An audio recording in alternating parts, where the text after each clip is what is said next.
Bom dia, ou boa tarde, ou boa noite. Enfim, quando esse vídeo chegar até você, espero que encontre você bem, guardada pelo nosso bom Deus. Eu sou o Reverendo Diego, sou pastor auxiliar ali na Igreja Presbiteriana de Botafogo, e essa é a nossa escola bíblica dominical. Junto com o Daniel e a Letícia, a gente tem conversado aqui com vocês, você que tem acompanhado, sabe disso. Para quem está chegando agora, a gente vai lembrar, fazendo uma viagem pela história da redenção, a última parte, depois aí de 2 anos praticamente, começando desde lá do Pentateuco, chegamos às cartas gerais e ao Apocalipse. Tem sido uma caminhada muito interessante, espero que você, se não viu, acompanhe aí os vídeos anteriores. A gente começou, como eu falei, desde lá do Gênesis, desde lá do Pentateuco, e agora estamos chegando ao final do texto bíblico. Então vai ficar aí esse acervo nas aulas de escola bíblica dominical dos adolescentes, para a gente fazer assim, ter uma ideia, não é? Uma ideia, não dá para a gente aprofundar aqui em 15, 20, 30 minutos às vezes de aula, mas dá sim para a gente ter uma ideia, e uma ideia muito boa do que esses textos querem dizer para a gente. Então assim, a gente começou na semana passada com o Daniel, você vai ver aí no vídeo do domingo anterior, a conversar sobre a primeira das 3 cartas que o apóstolo João escreve. A gente viu lá que na primeira carta o João está muito preocupado com a verdade sobre o Evangelho, com a gente aprender de fato aquilo que Jesus ensinou para a gente.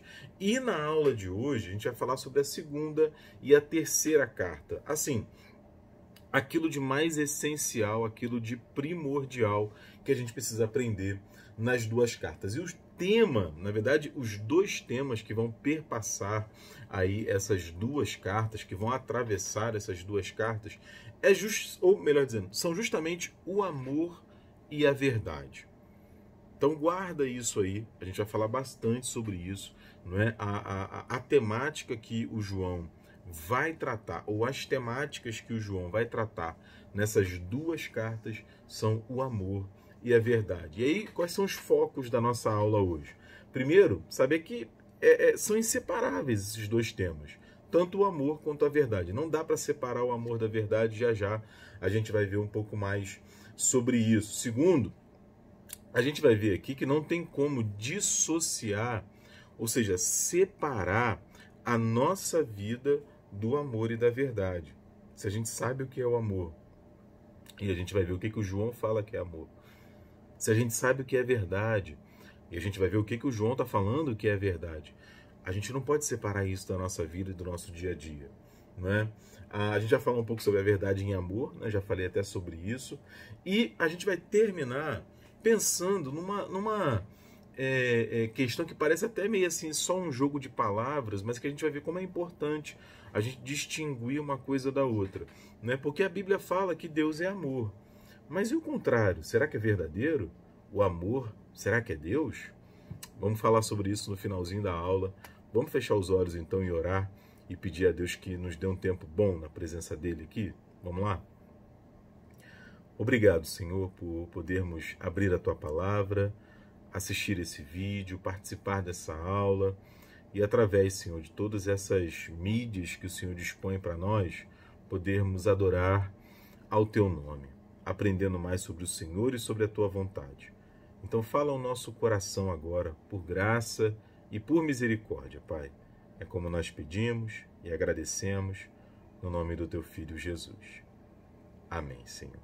Beleza, vamos lá então. Ó, já deixa aberta aí a sua Bíblia, lá na segunda carta de João. Você vai perceber que ela está lá no final da Bíblia, né? Você vai se lembrar que o João, ele é um dos autores assim mais prolíficos, dá para dizer prolíficos, né? Mais profícuos, ou seja, que mais escreve no Novo Testamento. Ele vai escrever o Evangelho de João, lembra? Mateus, Marcos, Lucas, João. Depois ele vai escrever lá no finalzinho da Bíblia as suas 3 cartas, que é o que a gente está estudando agora. A primeira carta de João, a segunda carta de João e a terceira carta de João. E ele vai escrever também o Apocalipse, ou seja, escreveu bastante o apóstolo João. Então já deixa a sua Bíblia aberta aí na segunda carta de João, que eu quero fazer uma pergunta para você antes da gente começar a ler o texto. Você acredita que as pessoas podem mudar? Pensa com você aí, você acredita nisso? Que a pessoa tem uma índole de certa maneira, tem um caráter meio duvidoso, uma índole ruim, né? Estou falando mudar para melhor, claro, né? E aí, o que você acha? Você acha que ela muda? Não é? Porque diante de nós, essa é uma discussão muito grande, né? Tem gente que acredita que muda, que não muda. Já vou adiantar aqui para você a resposta, não é? Se a gente acredita no Evangelho, a gente acredita que as pessoas mudam.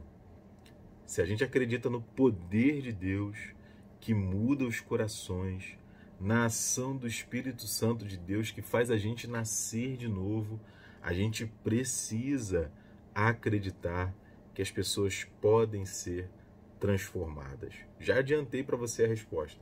Mas vamos ver um exemplo bíblico, né? É o exemplo do próprio João, que escreve essas cartas.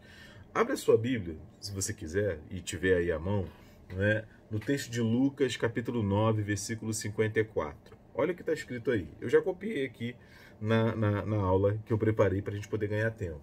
Né? Lucas 9, 54 diz assim: vendo isto, vendo o quê? Que uma galera, pessoal de Samaria, não tinha recebido o evangelho. Aí ele fala, ó, os discípulos Tiago e João perguntaram: Senhor, queres que mandemos descer fogo do céu para os consumir? Que isso, Diego? Não entendi. Não, é isso que está escrito. Eles chegaram num lugar para pregar, na cidade de Samaria, e o pessoal não recebeu o evangelho, não acolheu a palavra. 2 dos discípulos, Tiago e João, pediram a Jesus para mandar fogo sobre aquela galera. Literalmente queimar, matar aquele povo queimado. Por quê? Porque não acolheu o evangelho. Mas não para aí não. Marcos, capítulo 3, versículo 17. Olha isso. Tiago, filho de Zebedeu, e João, seu irmão, aos quais deu o nome de Boanerges, que quer dizer filhos do trovão. Aí eu pergunto para você, né? Alguém que é conhecido como filho do trovão, você sabe que é um trovão, né? Aquele estrondo, né? Que perturba, que assusta, que muita gente tem medo. Imagina que você é conhecido como filho do trovão. Essa fama é a fama de alguém amável, dócil, simpático, bondoso, dificilmente, né? Alguém que, ao ser contrariado, né? Ao não ser ouvido, ao não ter a sua palavra acolhida, né? Deseja mandar fogo, queimar, destruir. Essa pessoa pode ser conhecida como alguém amável, dócil, bondosa. Difícil, né, gente? Não é? Então, assim, como a gente acabou de ver, esses dois eram Tiago e João, que se tornariam discípulos e apóstolos de Jesus. Agora, o que aconteceu entre descer fogo para consumir, para matar e, por exemplo, estas coisas, pois, vos escrevemos para que a nossa alegria seja completa. 1 João 1,4. 1 João 4,7. Amados, amemo-nos uns aos outros, porque o amor procede de Deus.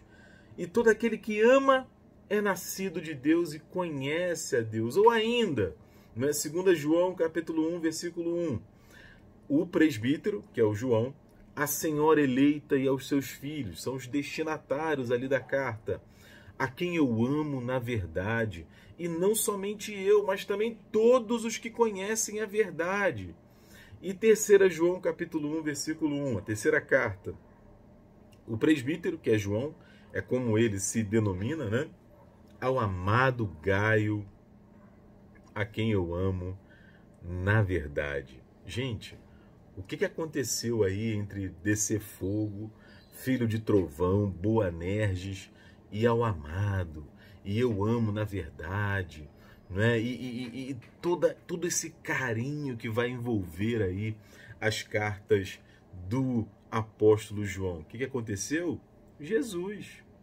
Jesus aconteceu aqui. O João foi transformado no seu caráter a partir do relacionamento dele com Jesus, a partir do aprendizado dele com Jesus. E é aqui que a gente vai encontrar, por isso que o João escreve, como a gente costuma dizer assim, de cadeira, sobre a verdade e sobre o amor, e como essa verdade e esse amor transformam a nossa vida. Vamos ver isso então primeiro, nessa relação entre verdade e amor. Então, tá com a Bíblia aberta aí lá na segunda epístola, segunda carta, né? Tanto faz, são sinônimos, de João. Vamos ler dos versículos 1 a 6. Diz assim o texto: o presbítero, a senhora eleita e aos seus filhos, a quem eu amo na verdade, e não somente eu, mas também todos os que conhecem a verdade. Aí aqui há uma discussão, não é? Se essa senhora eleita era uma mulher, de fato, né, histórica, ou se era aqui uma analogia, uma metáfora, uma imagem, por conta da perseguição que a igreja sofria, que o João utiliza para poder falar da igreja. É bem possível, né? A senhora eleita e os seus filhos, os membros da igreja, né? Enfim, a gente não sabe, mas as duas possibilidades são plausíveis, digamos assim. Aí ele continua: por causa da verdade que permanece em nós e conosco estará para sempre, a graça, a misericórdia e a paz da parte de Deus Pai e de Jesus Cristo, Filho do Pai, serão conosco em verdade e amor. Fiquei sobremodo alegre em ter encontrado dentre os teus filhos os que andam na verdade, de acordo com o mandamento que recebemos da parte do Pai. E agora, Senhora, peço-te, não como se escrevesse mandamento novo, senão o que tivemos desde o princípio, que nos amemos uns aos outros. E o amor é este, que andemos segundo os seus mandamentos. Este mandamento, como ouvistes desde o princípio, é que andeis nesse amor. Primeira coisa que eu quero chamar a sua atenção aqui é o seguinte: se você quiser, vale até a pena dar uma pausa aí no vídeo, depois que eu te perguntar o que eu vou perguntar agora, né? Quantas vezes, nesses versículos 1 a 6, o João fala de verdade e de amor? Dá um pause aí e conta. Enfim, deu pause, não deu pause? Eu contei, né? 5 vezes. 5 vezes o João fala de verdade e de amor, né? E ele vai falar de verdade, mas também vai falar de mandamento. Ou seja, há uma relação aí intrínseca entre a verdade e o amor, né? E a gente precisa entender aqui, como eu falei no início da nossa aula, o que o João chama de verdade e o que o João chama de amor.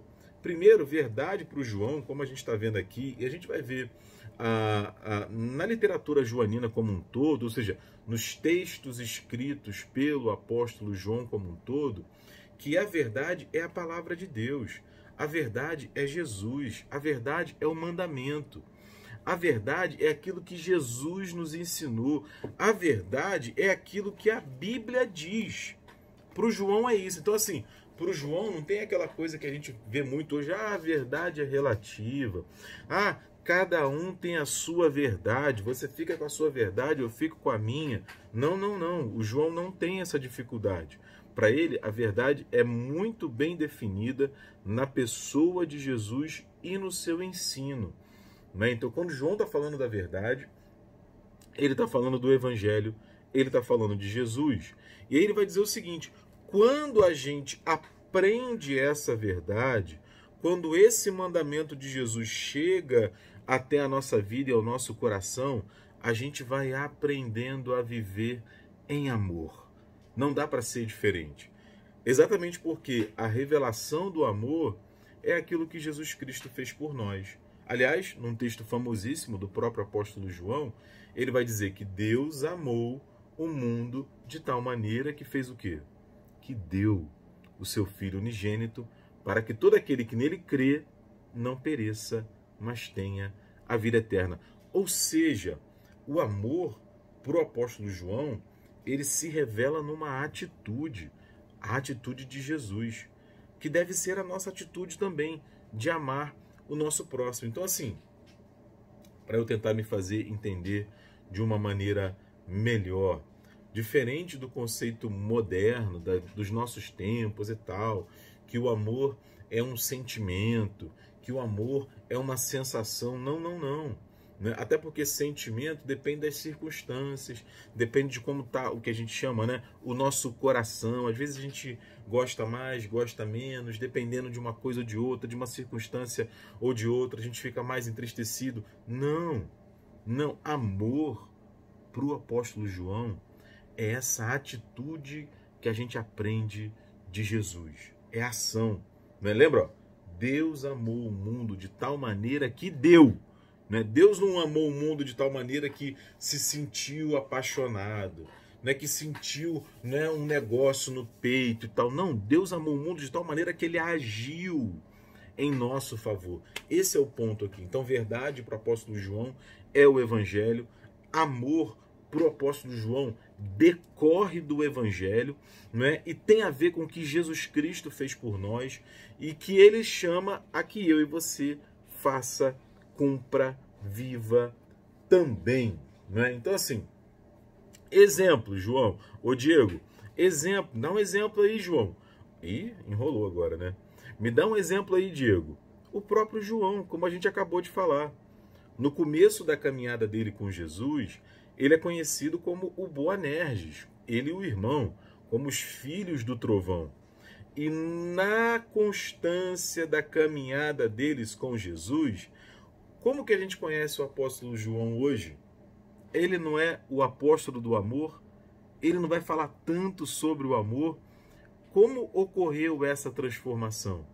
Essa transformação ocorreu a partir da relação do João com Jesus. Isso é maravilhoso, né? Então, assim, a convivência com Jesus vai ajudar a gente a ser transformado, assim como João e tanta gente ao longo da história. Olha o exemplo do apóstolo Paulo, foram transformados também. E uma coisa importante aqui, gente. Diego, então, peraí, né? Se a verdade é o evangelho, o amor é aquilo que Jesus Cristo fez por nós, né? E eu sou chamado a viver essa verdade do evangelho e essa verdade em amor. Então, peraí, eu tenho que me esforçar muito, né? Eu tenho, porque é muito difícil, né? As pessoas são difíceis, as circunstâncias são difíceis, coisas ruins acontecem. Ah, Diego, então eu vou ter que me esforçar muito e tal. Não, não, não, não, não, peraí. Não vai por aí não, não vai por aí não que vai dar problema, vai dar ruim, como a gente fala hoje. Essa verdade e esse amor, eles vão moldando a nossa vida à medida que o Espírito Santo age em nós. Por isso que o exemplo de Jesus é maravilhoso. Porque olha só, por exemplo, o apóstolo Paulo, ele vai dizer lá em Gálatas, capítulo 5, versículo 22, ele vai falar sobre o fruto do Espírito. E ele começa assim, ó, o fruto do Espírito é amor. Ele vai falar amor, alegria, paz, longanimidade, benignidade, bondade, fidelidade. Mas ele já começa falando do amor. Então, esse amor que a gente está se referindo aqui, que a gente precisa viver um com o outro, ele cresce em nós como um fruto, ou como uma característica, melhor dizendo, do fruto do Espírito. Nós não podemos esquecer isso. Por isso que eu e você precisamos, todos os dias, pedir a Deus que faça crescer em nós esse fruto, para que a gente viva a verdade em amor, né? E aí eu quero pensar um pouco com você agora, é o que a lição da revista nos chama a fazer, chegando assim numa segunda parte da nossa lição, sobre a conexão da verdade com o amor. E o Paulo vai nos ajudar aqui, o apóstolo, né? Efésios capítulo 4, versículos 14 e 15. Se você está com a Bíblia, pega ela aí e abre comigo, por favor. Efésios 4, versículos 14 e 15, o Paulo diz assim: para que não mais sejamos como meninos, agitados de um lado para o outro e levados ao redor por todo vento de doutrina, pela artimanha dos homens, pela astúcia com que induzem ao erro. Mas, aí está a chave do texto, seguindo a verdade em amor. Cresçamos em tudo naquele que é o cabeça, Cristo, naquele que é o nosso líder, o nosso exemplo. Essa é a ideia. de que ele está falando aqui? Por que ele fala da verdade em amor? Veja, a gente está falando aqui, e demos o exemplo de João, que o João ele amadureceu à medida que ele se relacionou com Jesus. E esse é o chamado para todos nós. Né? O Paulo está falando de uma vida que não é mais como a vida de um menino. É isso que ele está dizendo aqui. Né? O menino é uma criança, é alguém imaturo. É disso que ele está falando aqui. Que a gente sabe bem o que é. Não é? Não, ele está falando para a gente crescer para ficarmos parecidos com Jesus. Ou seja, ele está chamando a gente ao amadurecimento. E onde é que está a imaturidade aqui no texto? A imaturidade no texto, ela está nessa imagem que o Paulo usa de um barco cujas velas, não é, são agitadas por toda sorte de vento. Então o vento bate para um lado, leva o barco. O vento bate para o outro lado, leva o barco para outro lugar. Essa é a metáfora que ele está usando de alguém imaturo. Alguém imaturo, qualquer coisa que ouve, acredita ser verdade e vai se desvirtuando, vai se desviando do caminho. Esse é o ponto. E é isso que o Paulo não quer que a gente seja. Ele não quer que a gente seja imaturo. Ele não quer que a gente, ao ouvir qualquer coisa, seja levado a acolher aquilo como verdade, e muitas vezes não é. É o que ele está dizendo aqui. O que é o vento errado aí, vamos dizer assim? É o que ele chama aí de vento de doutrina. Ou seja, ensinos errados a respeito do evangelho. E que a gente pode tomar isso até de forma mais abrangente. Toda hora tem alguém falando para a gente fazer alguma coisa que a gente não tem que fazer. É ou não é verdade? Toda hora. Não, Diego, vai lá, é tranquilo. Não, Diego, fica de boa que vai dar certo. E a gente pensa assim, cara, vai dar ruim isso, não tem como. Né? Então, assim, para a gente discernir isso, nós precisamos estar amadurecidos de acordo com o Evangelho. Esse é o ponto, né? E aí, nesse sentido, ele fala da verdade em amor. Porque, veja, gente, como eu falei lá no início, uma depende da outra. Uma precisa caminhar junto com a outra, porque senão a gente vai ter duas bizarrices. Como assim, Diego? Duas bizarrices? É óbvio, né? Pensa comigo. O que é a verdade sem amor? Pensa aí. A verdade sem amor. Geralmente, eu já conheci gente assim, é possível que você conheça também. A pessoa enche a boca para dizer, não, comigo é assim, eu falo a verdade mesmo. Né? Os incomodados que se mudem, porque eu sou, como é que a pessoa fala, que eu ouvi? Né? Eu sou transparente, é mais ou menos assim, eu sou verdadeiro, mas peraí. Desde quando falar a verdade é um passe livre para ser mal educado? Desde quando falar a verdade é um passe livre para ser grosseiro, para ser ruim? Eu posso falar a verdade em amor. Eu posso falar a verdade escolhendo as palavras, escolhendo o momento, escolhendo o jeito, escolhendo a hora. Aliás, eu posso não, né? Eu devo falar a verdade, mas eu preciso falar a verdade em amor, porque a verdade sem amor pode ser maldade, pode ser grosseria, pode fazer um mal ao outro. Ah, Diego, mas é a verdade, claro, mas é por isso que a Bíblia chama a gente falar a verdade em amor. Exemplo maior, Jesus. Pega, por exemplo, um exemplo clássico de Jesus, quando a mulher adúltera é levada até ele. Lembra desse episódio? Uma mulher é surpreendida ali em adultério, o que já é muito estranho, não é? Porque ela estava adulterando sozinha?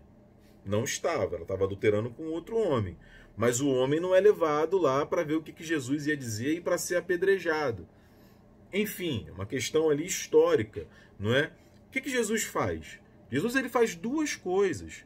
Ele acusa aquela mulher, mas não apenas ela, mas ele acusa aquela mulher e ele acolhe aquela mulher falando a verdade em amor. Como? Não lembra? Ele fala, a lei manda apedrejar, tudo bem. Então, atire a primeira pedra aquele que não tem pecado. Percebe? Jesus acusa o pecado daquela mulher. Não, ela de fato pecou. Só que não é só ela que pecou, todo mundo que está aqui pecou também. Então atire a primeira pedra aquele que não tem pecado. E aí o que o texto bíblico diz? Que todo mundo vai embora. Jesus pergunta para aquela mulher: mulher, onde estão os teus acusadores? E ela responde: todos foram embora. O que Jesus responde? Eu também não te condeno. Então vá e não peques mais. Isso, gente, é um exemplo espetacular de Jesus, é óbvio, né? De verdade em amor. Mas o outro lado também é verdadeiro. O que seria um amor sem a verdade? Não seria uma espécie de bajulação? Não seria uma espécie de hipocrisia? Na verdade, não dá nem para chamar isso de amor, é ou não é verdade?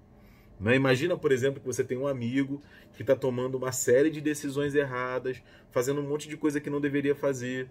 Você está observando, está vendo que ele não deveria ir por ali, vai dar errado, não é melhor não. Mas para não se indispor, para não ficar aquele clima ruim, para ele não achar que você é chato, mala, tal, não sei o que lá, aí você não fala nada. E pior do que não falar nada é ainda apoiar aquele comportamento destrutivo. Isso é amor? Aliás, isso não chega nem a ser uma boa amizade. Não é? Eu espero que os meus amigos tenham, né, o amor por mim, de olhar nos meus olhos e dizer: Diego, não faça isso. Diego, não vá por aí. Diego, não tome essa decisão. Diego, isso não é bom para você. Porque amigos fazem isso. Então, por isso que a verdade deve ser dita em amor, e o amor precisa da verdade. É isso que o João está nos ajudando aqui, não é? O apóstolo Paulo, por exemplo, lá em Romanos 12:9, vai dizer que o amor deve ser sem hipocrisia. Claro, se tiver hipocrisia, não é amor. Tem um provérbio também que eu anotei aqui, Provérbios 28:23, o autor de Provérbios diz assim: no final das contas, a repreensão séria será estimada muito mais que a adulação do bajulador. Eu leio na versão de A Mensagem, exatamente o que a gente acabou de falar. Eu prefiro muito mais. Tenho certeza que você também prefere muito mais alguém que chame a sua atenção porque te ama, do que alguém que bata nas costas e fala: vá lá, se arrebenta aí, né? Eu não quero isso. Mas, caminhando para o final da nossa aula, lembra que eu falei no início sobre uma proposição, uma espécie de senso comum, que parece até assim meio que um jogo de palavras apenas, mas que tem uma repercussão grande biblicamente, né? Deus é amor. Claro, Deus é amor. A Bíblia fala que Deus é amor. O João fala, né? 1 João 4:8, aquele que não ama não conhece a Deus, pois Deus é amor. 1 João capítulo 4, versículo 16, o João fala isso: e nós conhecemos e cremos no amor que Deus tem por nós. Deus é amor. Agora, e o contrário? Será que é verdadeiro? Será que está certo a gente dizer que o amor é Deus? Não, né, gente? Claro que não. Né? Como já diria o filósofo, o sábio, né? Uma coisa é uma coisa, outra coisa é outra coisa completamente diferente. Né? Uma coisa é dizer que Deus é amor. A própria Bíblia diz que ele é amor. Mas uma outra coisa completamente diferente é dizer que o amor é Deus. Por quê? Senão a gente vai pegar e vai colocar o amor, seja ele um sentimento, seja ele a ação, a atitude, no mesmo patamar que Deus. Tipo assim, é como se a gente transformasse o amor em um Deus, né? O que está completamente equivocado. É óbvio que está equivocado. Não existe isso. Então, assim, a diferença perdão. A diferença é absurda. Então, dizer que Deus é amor, ok, tá certo. Agora, dizer que o amor é Deus está errado. Por quê? Porque a gente vai elevar o amor a um patamar de uma divindade. Isso está completamente errado. E tem um agravante aqui, gente. Sabe qual é o agravante que a gente precisa lembrar? Nós fomos, lamentavelmente, por conta da decisão dos nossos pais, Adão e Eva, marcados pelo pecado. E aí a nossa vida toda está marcada pelo pecado, os nossos sentimentos, as nossas atitudes estão marcadas pelo pecado, inclusive o nosso amor. E aí a gente ama errado, muitas vezes. Como assim, Diego? Que isso, né? Se a gente ama, o amor sempre é certo. Nem sempre, nem sempre. Tem um livro que eu separei aqui no meu tablet, e eu recomendo para você, se você quiser saber um pouco mais sobre isso. Vamos ver se ele vai abrir aqui. Ah, aqui, ó, abriu. É esse aqui, ó. Ih, não dá para ler ali, tá? Ah, aqui, ó. Você é aquilo que ama. O autor é o James K. Smith. Você é aquilo que ama. O subtítulo é O Poder Espiritual do Hábito. O que ele vai dizer aqui? Ele vai dizer que a gente tem que cuidar do nosso coração. Porque se a gente não cuidar do nosso coração, cuidar da nossa mente, cuidar da nossa vida, da nossa relação com Deus. Porque senão a gente pode, entre aspas, amar errado. Diego, não estou entendendo ainda, você está falando... Pensa comigo. Você conhece gente que morre de tanto trabalhar? Que não tem tempo para casa, não tem tempo para os amigos, não tem tempo para a família, não tem tempo para fazer nem o que ela gosta e muito menos para gastar o dinheiro que ela ganha. Ou seja, o trabalho é uma coisa legal, mas essa pessoa tem uma relação errada com o trabalho. Ela ama, entre aspas, de forma errada o trabalho. Isso tem a ver com prazer. Né? Tem muita coisa na vida que dá prazer pra gente ir pra praia, jogar bola, né? Jogar videogame, ver um filme, ir no cinema, viajar. Mas você já reparou que cada vez mais as pessoas estão numa busca frenética pelo prazer? Né? Uma busca incessante, elas querem ter prazer o tempo todo, ser feliz o tempo todo. É só você entrar em qualquer mídia social que você vai ver todo mundo rindo, todo mundo feliz, todo mundo de férias, todo mundo... Não dá. Aí a gente, entre aspas, ama o prazer, porque não ama, né? Mas de forma errada. Isso tem a ver com dinheiro, isso tem a ver até mesmo com a nossa família, com os nossos amigos. Eu já ouvi, não, Diego, mas eu amo tanto a minha mãe, eu amo tanto meu pai, eu amo tanto meu namorado, eu amo tanto a minha namorada, eu amo tanto meu filho, tá? Que se alguma coisa acontecer com eles, acabou a minha vida. Opa, peraí, calma. Ué, Diego, não, mas a minha família é importante. É óbvio que é importante. É óbvio que é importante ter prazer, ser feliz, desfrutar daquilo que Deus nos dá de acordo com a palavra dele. Tudo isso é importante, sem dúvidas. Né? A questão é cuidado com o valor que a gente dá a isso. Lembra do primeiro exemplo que eu dei em relação ao emprego? Não é? A gente pode mergulhar muito de cabeça e nisso a gente vai estar demonstrando que ama de maneira equivocada.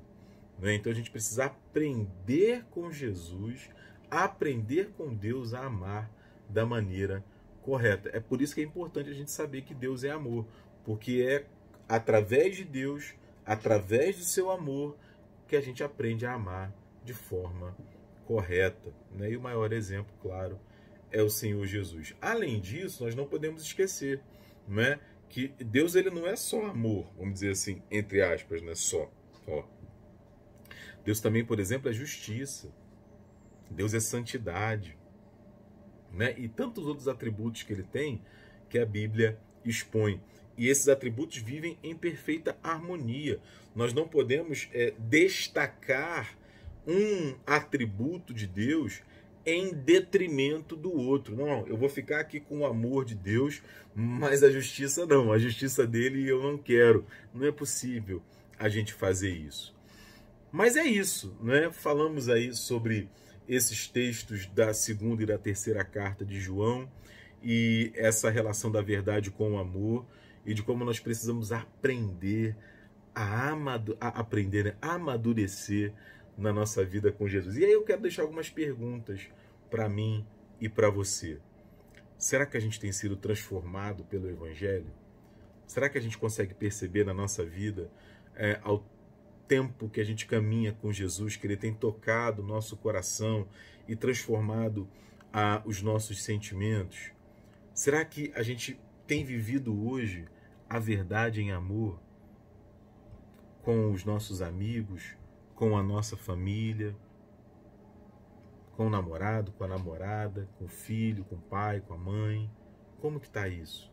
Não é? E hoje, refletindo sobre essa questão, como que a gente pode transformar, melhor dizendo, como que a gente pode demonstrar ao nosso próximo a verdade em amor? Pensa nisso e semana que vem a gente se encontra. Lembrando que todo domingo nós estamos também presencialmente, ao vivo, lá na Igreja de Botafogo, na Rua da Passagem, número 91, aprendendo mais sobre o Senhor. Domingo de manhã, 9h30 da manhã, Escola Bíblica Dominical.